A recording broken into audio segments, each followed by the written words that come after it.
Well, after decent people everywhere spent the past few days crossing their fingers and icing down the old special occasion champagne just in case, the rumors were put to rest today. Donald Trump is alive, making his first public appearance in nearly a week to announce that he was deploying Space Force to save the Alabama football program or so. I don't know. Once I saw he was upright, I kind of stopped paying attention. But look, he was never going to be dead. That's just not how things work in this universe. No. See, a 32-year-old beloved high school teacher will drop dead of an aneurysm on their way to volunteer at a shelter, but shitty people live forever. I don't know if hatred and ugliness just pickle your organs and preserve your corrupted soul or what, but it's a thing. And I know everybody got all excited, but do we really want Trump to be dead, though, right now? Like, don't get me wrong, it will happen eventually, and when it does, the resulting spontaneous global block party will be one for the ages indeed. But right now, with JD in the wings, do we really want America's first millennial president to be a sycophantic, amoral charisma vacuum with a weird head who's bought and paid for by tech billionaires that think democracy was a mistake and it'd be cool to have a robot's dick or whatever weird shit it is they're into? Like, no thank you. Also, if Trump died in office, just imagine the level of idiocy this nation's slackest jaws could achieve. Like you think your worst uncle is ruining Thanksgiving with conspiracy theories now. Imagine he gets it in his head that Trump got taken out by an Obama-Clinton deep state voodoo curse to protect the shadow diddler Jew world order or whatever, which I mean, I guess minus the Trump part, they pretty much already believe all that. But still, we don't need to hear it. And it doesn't matter. Trump isn't dead, apparently. But it does seem like something happened. I figure it was probably just some standard old man stuff, like a minor procedure or reaching for the remote when the TV shows a black guy and falling out of bed, something like that. Like nothing too serious, but they didn't want him to appear weak. So the administration tried to hide the health problems of our elderly president, which I think we can all agree after the past few years, that's definitely something our Republican friends will never stand for, right? Right? Surely they're going to be absolutely rabid over the unacceptable nature of POTUS's publicly declining state, right? Because, you have to think it's only going to get worse from here, on account of how time be and the fact that he's a nearly 80-year-old man who doesn't believe in the concept of exercise and is powered entirely by shitty cheeseburgers and the toxic love of dumb assholes. So I'm just saying, hard to imagine his situation improving very much, which is exactly what they deserve. All those people that spent the entire Biden administration just yelling like this declining ancient Democrat is unfit to lead. And that is why I will be voting for the declining ancient narcissist felon predator instead. Thank you very much. Like, oh yeah, who could have ever foreseen that backfiring? But one potential upside here is that at this point, it seems unlikely that Trump will be physically up to an unconstitutional third run in 2028. So that's something. But who am I kidding? I think we all know he could be out there on the campaign trail pooping in his hand and communicating only in intermittent squawks, and MAGA would just have shirts printed that say, "I stand with President Shitbird." We're in hell. All right, YouTube, more in just a second, but the rumors about this were just swirling like crazy on the internet over the weekend, and if you want to look to the American media to help you make sense of something like that, you better be very damn careful. Let me show you what I mean. So let's say you come across this article from the Western Journal. You look at, looks like a news story, right? Seems like journalism, maybe. The headline, Trump shows up, shatters unfounded rumors. It's got a triumphant tone. Then the very first paragraph, remember how the libs spent years ignoring the shriveled up corpse of Joe Biden? These same leftist knuckleheads fell into a frenzy. So, subtle, nuanced, even-handed, all the earmarks of proper journalism. No, I'm being sarcastic, of course. But imagine for a second, this is the only perspective you get on this story, and then go about your day.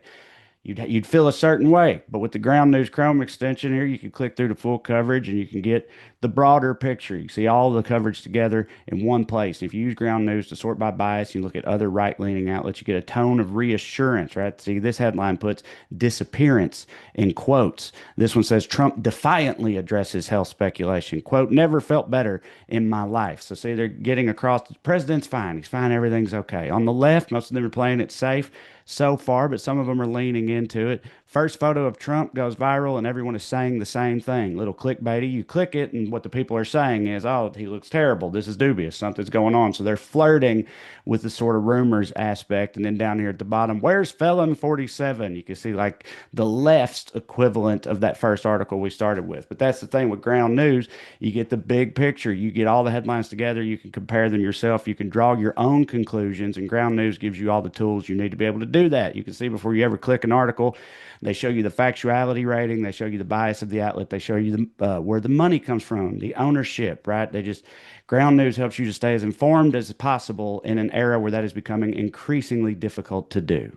So if a little context and transparency sounds good to you, you can scan that QR code there. You can click the link in the description below to check out Ground News today. You can get 40% off their highest tiered Vantage plan. That's the plan I have. That's the one with all the perks, all the bells, all the whistles. Right? It's a good deal. $5 a month. You can't beat it. It's time. Push back on the bias and BS. Try Ground News today.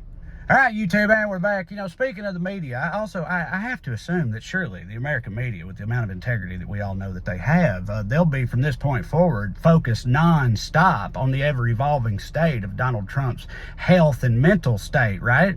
Right? I mean, obviously, that's what you have to do, right? If you're in the media, I mean, we saw that, you know, that they understand. That's all you can do in a situation. You know, you just ignore everything else that happens and focus entirely on the president's health. Yeah, anything else that ever happens in the world, if you're part of the mainstream American media, ignore it. Just as long as you got like a presidential papaw meter up there on the side where you can just sow as much distrust as possible in the current administration. That's the only reasonable thing to do, right? I assume that has to be their plan, their strategy going forward, right? That's how they handle these things. I'm sure that's what they'll do. Now, look, no, they won't, but to try to be completely fair to them, play a little devil's advocate with Trump, it is much more difficult than it was with Biden. You know, it's hard to know that Trump is becoming mush-brained because for him, mush would be an upgrade for his brain, all right? You can't just be like, oh, we're concerned about Trump. It's like, why?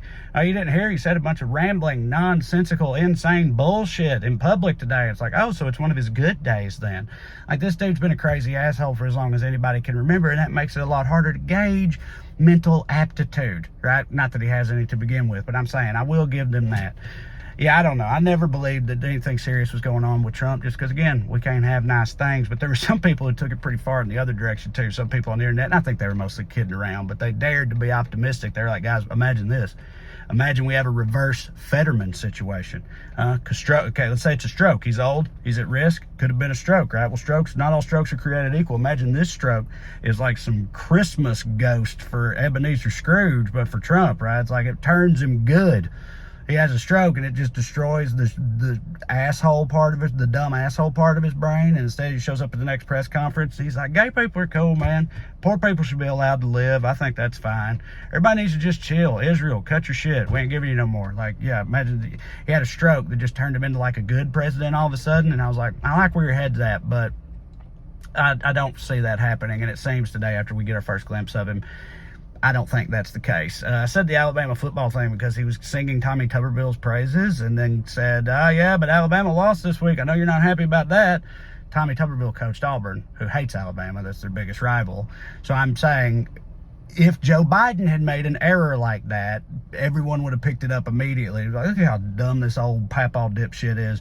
But with Trump, it's just throw it on the pile, add it to the list. It doesn't even register on the list of things that, you know, dumb shit that he has said and gaffes that he has made. And I feel like there was a day, I can barely remember it at this point, going back to the Bush administration and before, but there was a point where, like, there was a standard for presidents and saying dumb shit, but it just seems like that's long behind us, especially, maybe only really, when you're talking about Republican presidents. So the only other thing I'm going to say about the Trump situation, the only thing that gives me any kind of, I'm not going to call it joy, but you know Trump tracks everything that people say about him all the time. And most awful people, when they die, and if people celebrate that, they don't get to see it because they're in the ground. Trump got a glimpse this weekend of the international party that's going to be thrown on the day that he expires. You got to see how many people are going to be thrilled, over the moon, popping bottles, going nuts, just because he kicked the bucket. And with the kind of raging narcissist he is, I'm sure he'll rationalize that away into that being only the world's awful dumb people. But still, you'd like to think at the end of the day it gets to him at least a tiny little bit. And that's about as much as we can hold on to right now, I think. But anyway, thanks for watching. I'm going to put these things up here. This is my special Trash Daddy. Watch if you haven't already. People like it. Also, you subscribe to the channel. We get all these videos and other things I do, cooking videos and podcasts and stand-up and stuff. And importantly to me, TraeCrowder.com. Click that one. That's got my ticket links, my tour dates where I'm coming to do stand-up comedy live and in person. That's what I really do. So check that out. If I'm coming near you, come and see me. It's a good time either way. You keep watching these. I'll keep putting them out. I love you like chicken. See you next time. Bye.